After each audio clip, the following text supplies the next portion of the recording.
Bibili lang dapat ng kape si Doc eh. Guys, hulaan nyo sinong kasama ko today sa car dealership ng Mitsubishi dahil today i-release yung kotse namin. Hulaan nyo. Teka. Bibili lang dapat ng kape si Doc eh. Sobrang lalim natin sa hobby. Kasama natin si Doc sa kaso. Ayaw niya pa rin ang gulay niya. Pero kumakain. Parang di rin worth it kumita kung gano'ng kalayo. Doc, sorry. Wala kami mapapauwing snacks. Okay. Gusto mo bang yung kape?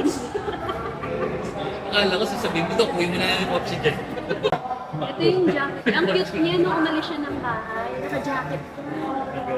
Naiwan niya sa bahay. Baka gusto mo magkape. Oh. Wow! Wow! Ito po. Ang ganda ng flash na yun. Kasama siya.